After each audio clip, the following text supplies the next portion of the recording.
Bismillahirrahmanirrahim. Assalamualaikum warahmatullahi wabarakatuh. Alhamdulillahirrahmanirrahim. Perkenalkan, nama saya Maria Ota dari jurusan Komunikasi Penyiaran Islam lokal KPI 20B. Di sini saya akan mengajarkan ujian akhir semester Sosiologi Komunikasi yang diampu oleh Ibu Rizkiatul Hasanah SS. Jadi di sini saya diberi tugas untuk membuat mapping. Jadi baiklah, kita akan memasuki ke pembahasan map mapping. Jadi kita memasuki ke bagian map mapping. Di dalam map mapping ini saya akan membahas 7 materi sosiologi komunikasi yang dari materi-materi itu saya akan berikan penjelasannya masing-masing. Jadi akan ada bagian-bagian tertentu dalam setiap bagian materi. Pertama kita memasuki ke bagian masalah-masalah dan media massa. Di dalam ini saya akan membahas yaitu tentang pengertian media massa, karakteristik dan peran daerah globalisasi. Kemudian memasuki ke materi berikutnya yaitu teori konflik dan teori interaksi simbolik. Di dalam teori konflik ini kita akan membahas teori konflik, apa pengertian teori konflik, pengertian teori interaksi simbolik dan kelemahan teori konflik dan teori interaksi simbolik. Kemudian kita masuk ke pembahasan ketiga yaitu teori stimulus respon dan teori difusi inovasi. Di sini kita akan membahas tentang pengertian teori stimulus respon, pengertian teori difusi inovasi serta manfaat mempelajari teori difusi inovasi. Kemudian kita masuk ke materi teori agenda setting dan teori dependensi efek komunikasi massa. Di dalam ini kita akan membahas tentang pengertian agenda setting dan pengertian dependensi efek komunikasi. Kemudian kita masuk ke pengertian pembahasan teori spiral of silence dan teori environment gaps. Nah, di dalam sini kita akan membahas tentang apa itu pengertian teori spiral of silence, kelebihan dan kekurangan teori spiral of silence dan pengertian teori informasi gaps. Nah, kemudian kita memasuki ke pembahasan materi yaitu materi teori feminisme dan uses and effects.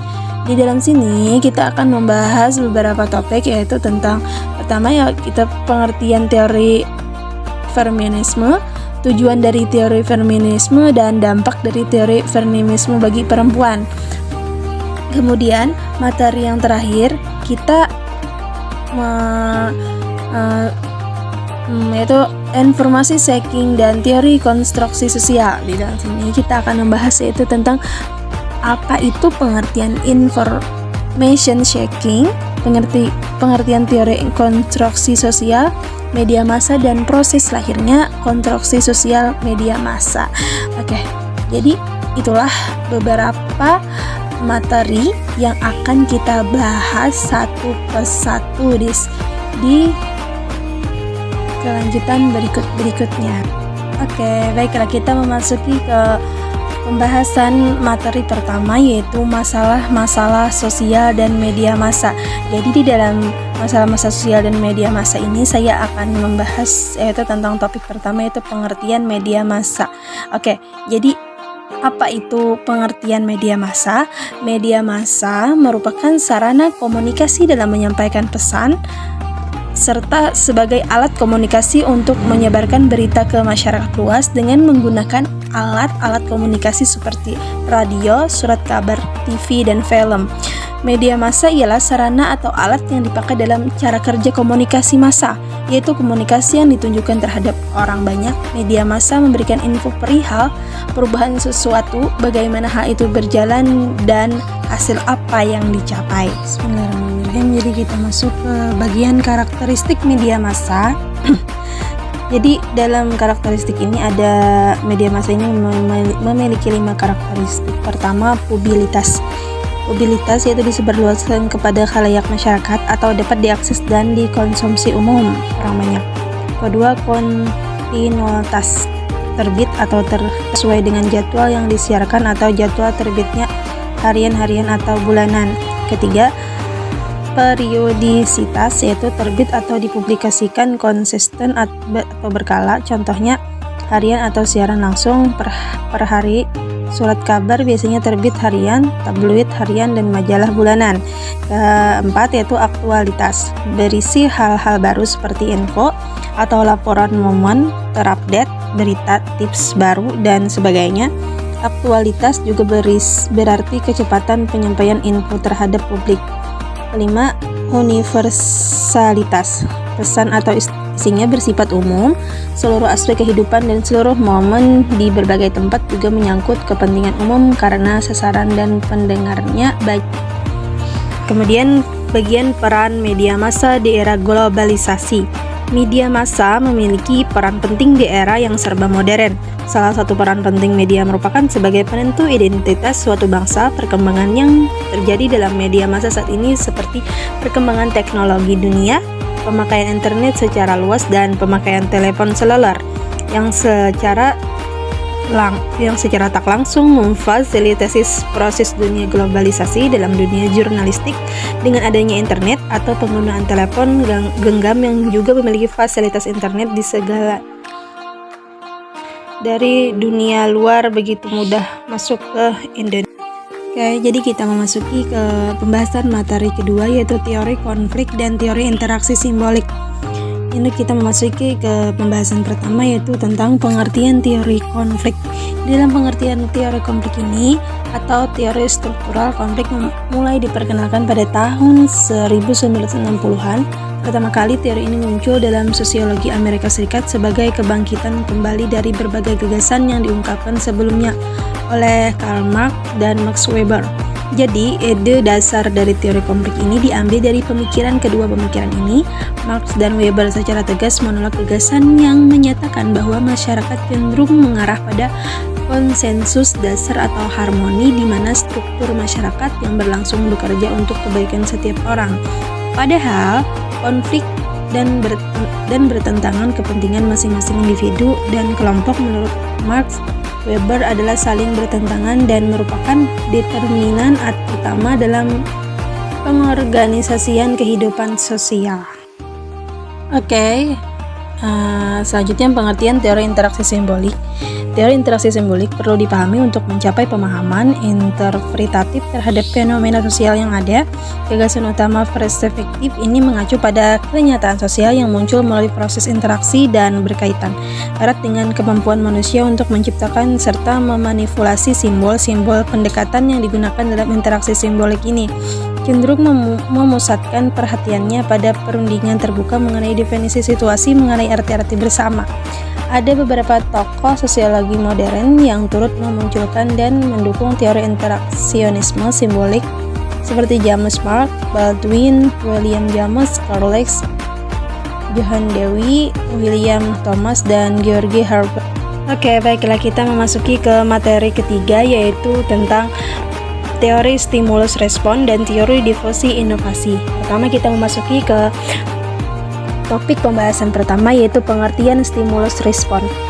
Definisi teori stimulus respon adalah model komunikasi paling dasar. Model ini dipengaruhi oleh disiplin psikologi, khususnya yang beraliran behavioristik.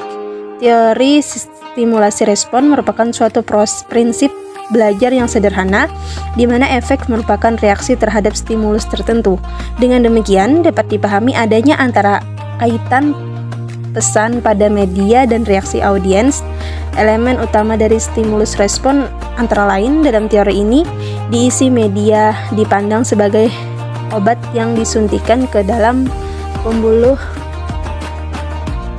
audiens, yang kemudian diasumsikan akan bereaksi seperti yang diharapkan. Prinsip teori stimulus respon memandang bahwa pesan dipersiapkan dan distribusikan secara sistemik dan dalam skala yang luas. Karenanya tidak ditunjukkan kepada orang dalam kapasitasnya sebagai individu, tetapi sebagai bagian dari masyarakat. Untuk mendistribusikan pesan sebanyak mungkin, penggunaan teknologi merupakan keharusan, sedangkan individu yang tidak terjangkau oleh terpaan pesan diasumsikan tidak akan terpengaruh oleh isi pesan. Dari pemaparan di atas dapat disimpulkan bahwa teori stimulus respon merupakan teori yang menyatakan bahwa organisme belajar dulu untuk kemudian mengasosiasikan stimulus awal dengan yang lainnya, stimulus yang berdekatan, dan kemudian menanggapi stimulus kedua yang terkondisi dengan perilaku sebelumnya yang dipicu oleh stimulus awal. Kemudian kita masuk kepada pengertian teori difusi inovasi. Teori difusi inovasi merupakan teori yang membahas tentang bagaimana ide atau gagasan baru dan teknologi tersebar dalam suatu kebudayaan. Teori difusi inovasi merupakan perpaduan dari kata difusi dan inovasi. Dalam Kamus Besar Bahasa Indonesia, kata difusi memiliki arti berupa penyebaran atau perumpamaan secara berupa kebudayaan, teknologi, atau ide dari suatu pihak ke pihak lain. Sedangkan inovasi memiliki arti sebagai pemasukan atau pengenaan hal-hal yang baru, yakni sebuah pembaruan. Secara garis besar dapat disimpulkan bahwa difusi inovasi merupakan proses sosial dalam mengkonsumsikan informasi mengenai ide-ide baru yang awalnya dipandang secara subjektif, namun perlahan-perlahan mulai dikembangkan memiliki proses konstruksi sosial hingga dapat dipandang secara objektif. Kemudian manfaat mempelajari teori difusi inovasi. Sebagai pembelajar komunikasi, teori difusi inovasi menjadi suatu bahasan yang penting untuk dipelajari. Dengan mempelajari ini, seorang pelajar komunikasi dapat mengetahui bagaimana sebuah inovasi dan pembaharuan dapat diterima atau ditolak oleh individu maupun kelompok sosial tertentu. Dalam hal ini menjadi penting manakala hal ini juga mempengaruhi kehidupan manusia baik secara individu maupun dalam lingkungan kelompok masyarakat. Suatu inovasi tetap dibutuhkan oleh manusia dalam rangka mempermudah secara segala macam aktivitasnya dalam berbagai aspek kehidupan, yang mana hal ini tentu menjadi kajian yang teramat penting seiring dengan perkembangannya zaman. Oke, baiklah kita masuk ke materi keempat, yaitu teori agenda setting dan teori dependensi efek komunikasi massa. Oke, jadi kita masuk ke pembahasan pertama, yaitu tentang pengertian teori agenda setting. Teori penentuan agenda setting adalah teori yang menyatakan bahwa media massa berlaku merupakan pusat penentuan kebenaran dengan kemampuan media massa untuk mentransfer dua elemen, yaitu kesadaran informasi ke dalam agenda publik dengan mengarahkan kesadaran publik serta perhatiannya kepada isu-isu yang dianggap penting oleh media massa. Teori agenda setting pertama dikemukakan oleh Walter Lippmann pada konsep The Word Outside and the Picture in Our Head. Penelitian empiris teori ini dilakukan MC Holmes dan Shaw ketika mereka meneliti pemilihan presiden tahun 1972. Mereka mengatakan antara lain, walaupun para ilmuwan yang meneliti perilaku manusia belum menemukan kekuatan media seperti yang diisi nyari oleh pandangan masyarakat yang konvensional. Belakangan ini mereka menemukan cukup bukti bahwa para penyunting dan penyiar memainkan peranan yang penting dalam membentuk realitas sosial kita. Ketika mereka melaksanakan tugas kesehatan mereka dalam menonjolkan berita, halayak bukan saja belajar tentang isu-isu masyarakat dan hal-hal lain melalui media. Mereka juga belajar sejauh mana pentingnya suatu isu atau topik dari penegasan yang diberikan oleh media massa. Misalnya dalam merenungkan apa yang diucapkan kandidat selama kampanye, media massa tampak menentukan isu-isu dalam merenungkan apa yang diucapkan kandidat selama kampanyenya. Yang penting, dengan kata lain, media menentukan acara atau agenda kampanye. Dampak media massa kampanye untuk menimbulkan perubahan kognitif di antara individu-individu telah dijuluki sebagai fungsi agenda setting dari komunikasi massa. Disinilah terletak efek komunikasi massa yang terpenting, kemampuan media untuk menstruktur dunia buat kita. Tapi yang jelas agenda setting telah membangkitkan kembali minat peneliti pada efek komunikasi massa. Oke, kita masuk ke pembahasan kedua, yaitu apa itu teori dependensi efek komunikasi. Teori dependensi dalam media massa dikenal juga dengan sebutan teori ketergantungan sistem media. Teori ini dibangun berdasarkan gagasan bahwa semakin orang bergantung pada media massa untuk memenuhi kebutuhannya, maka peran media massa sangat dalam hidup seseorang dipandang menjadi sangat penting. Dan karena itu media massa akan memiliki pengaruh besar terhadap orang tersebut.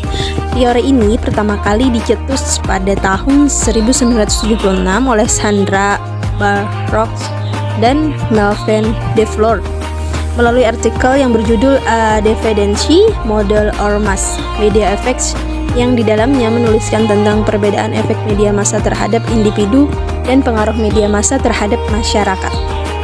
Oke, baiklah kita masuk ke pembahasan materi yang ke-5, yaitu teori spiral of silence dan teori information gaps. Di dalam pembahasan materi yang ke-6 ini kita akan membahas 3 topik pembahasan. Yang pertama itu apa pengertian teori spiral of silence. Penggagas teori ini Neil Newman mempercayai bahwa orang enggan mendiskusikan topik yang tidak ada kaitannya dengan dukungan mayoritas. Teori spiral kehendak menjelaskan tentang dampak penyebaran informasi lewat media massa. Dalam teori ini, media massa digambarkan punya kekuatan untuk memengaruhi opini publik. Sederhananya, teori ini menyatakan bahwa pendapat pribadi seseorang sangat bergantung pada apa yang diharapkan atau dipikirkan orang. Teori ini juga menggambarkan sifat orang yang tidak suka mengemukakan pendapat pribadinya yang bertentangan dengan pendapat mayoritas. Kemudian masuk ke kelebihan dan kekurangan teori spiral of silence. Pertama, kelebihannya ketika kaum minoritas harus menyembunyikan opininya di depan kaum mayoritas adalah kaum minoritas tidak akan diisolasikan oleh kaum mayoritas. Jika individu minoritas itu diisolasikan oleh mayoritas, maka kaum minoritas akan dianggap aneh, pemberontak, dan dianggap tidak mengikuti keinginan masyarakat pada umumnya. Efek jangka panjangnya kaum minoritas akan tidak dianggap oleh masyarakat. Kedua, kekurangan dari teori ini adalah jika seseorang mempunyai pendirian yang sangat kuat, orang tersebut tidak akan mudah mengikuti opini mayoritas yang ada di sekitarnya. Misalnya, jika opini itu menyangkut kepercayaan, contoh seorang muslim percaya bahwa daging babi itu haram dan dia percaya betul, tentu akan menolak opini yang mengatakan bahwa daging babi itu halal. Atau ketika ia diundang untuk pesta daging babi yang sebelumnya dia tidak tahu, orang ini akan mempunyai kecenderungan menolak dengan memperlihatkan perbedaan pendapatnya. Kemudian masuk ke pengertian teori information gaps. Information gaps, celah kesenjangan informasi yang dimaksud dengan dalam tulisan ini adalah perbedaan pemilikan informasi oleh masyarakat baik pada tingkat makro, sebuah negara atau masyarakat, maupun pada tingkat mikro, individu. Dalam berbagai literatur ilmu komunikasi yang ada yang menyebut kesenjangan informasi sebagai knowledge gaps, kesenjangan pengetahuan yang lebih merujuk kepada kesenjangan informasi pada tingkat mikro. Ada juga yang menyebutnya dengan information imbalance, ketidakseimbangan informasi yang menekankan kesenjangan informasi pada tingkat makro. Oke, baik, selanjutnya kita masuk ke materi teori feminisme dan usus and effects. Di dalam teori ke-6 ini kita akan membahas 3 pembahasan, yaitu pertama tentang apa itu pengertian teori feminisme. Teori feminisme berasal dari kata feminin atau femininitas dari bahasa Prancis.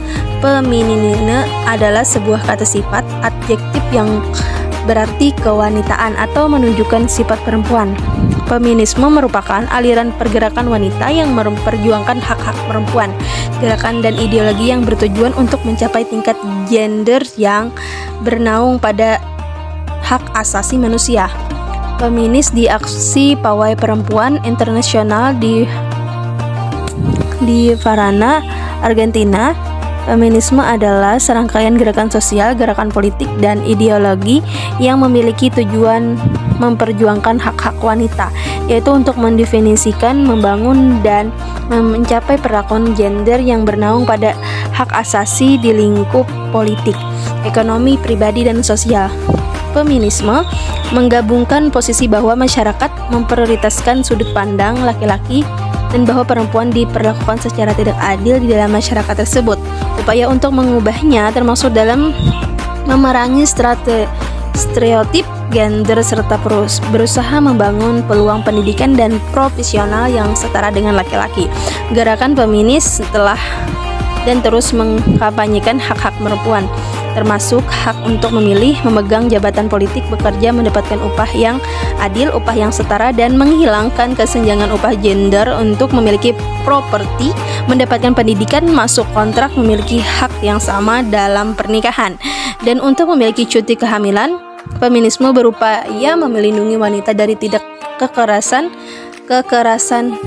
integrasi sosial, untuk melindungi perempuan dari pemerkosaan, pelecehan seksual, dan kekerasan dalam rumah tangga, perubahan dalam berpakaian dan aktivitas fisik yang dapat diterima sering menjadi bagian dari gerakan feminis. Yaitu memasuki ke pembahasan kedua, apa tujuan dari teori feminisme.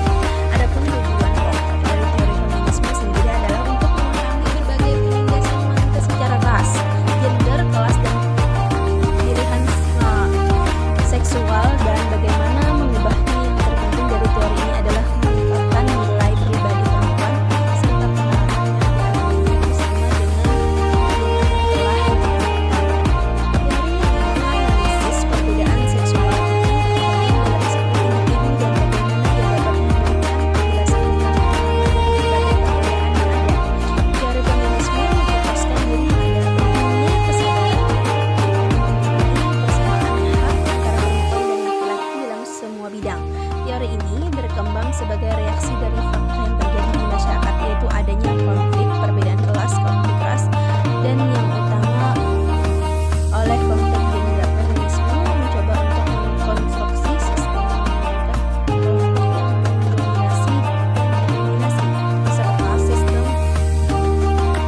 hegemoni di mana kelompok subordinat terpaksa harus menerima nilai-nilai yang ditetapkan oleh kelompok yang berkuasa. Ada feminis, perempuan Islam yang berusaha menggali berbagai macam pengetahuan yang biasa dengan menggunakan pendidikan digital, orientasi kehidupan beragama, relasi gender. Mereka telah menyadari bahwa banyak hukum agama seperti hukum persoalan keluarga, keagamaan, hukum manusia berfokus pada perempuan, telah disusun berdasarkan asumsi patriarki. Dan maksud dan nyata patriarki di sini adalah mengasingkan perempuan di rumah dan menjadikan seorang yang tidak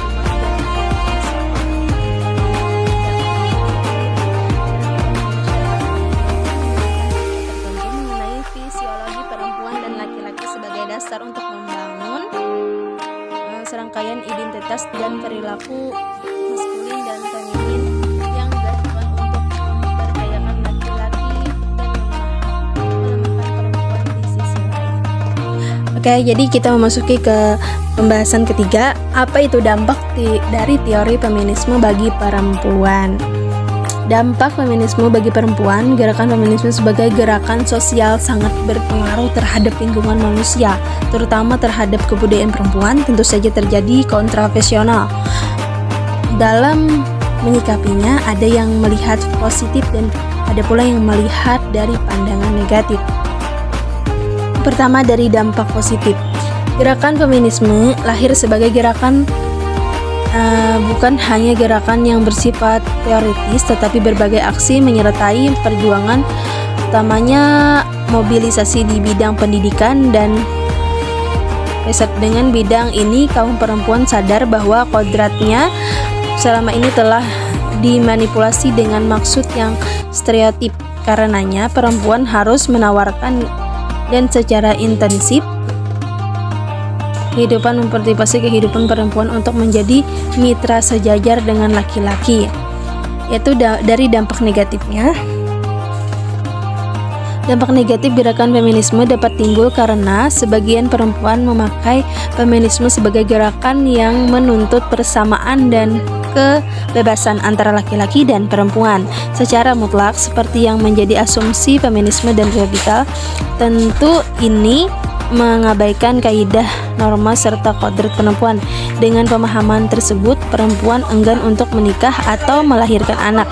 Mereka menuntut agar perempuan tidak hamil, seperti hilangnya kaum laki-laki untuk mengalihkan peranan tersebut.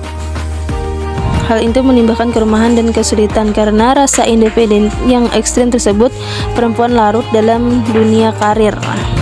Oke, baiklah, kita memasuki ke pembahasan materi terakhir, yaitu materi ke-7, yaitu tentang information seeking dan teori konstruksi sosial. Di dalam materi ini kita akan membahas 3 pembahasan.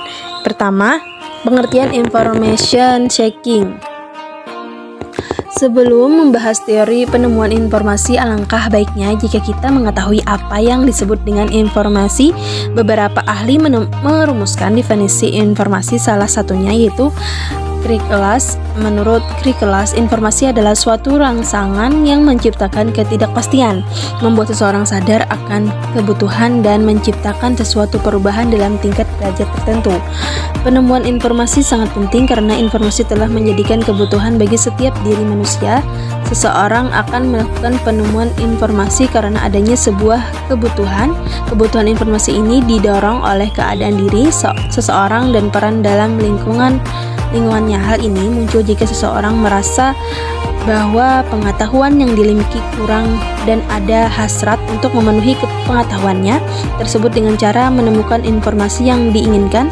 Selanjutnya, informasi tersebut digunakan untuk menambah pengetahuan dalam hal pekerjaan, lingkungan seseorang tersebut berada untuk mengambil keputusan dan lain sebagainya. Menurut Wilson, perilaku penemuan informasi seeking merupakan upaya menemukan dengan tujuan tertentu sebagai akibat dari adanya kebutuhan untuk memenuhi tujuan tertentu. Dalam upaya ini, seorang dapat saja berinteraksi dengan sistem informasi hastawi, misalnya surat kabar, majalah, perpustakaan, atau yang berbasis komputer.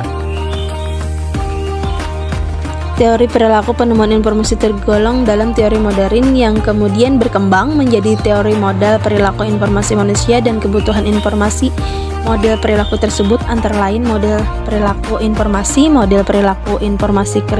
Krikelas, model perilaku penemuan informasi Walton, model penemuan informasi Martian, dan teori kebutuhan informasi Tai.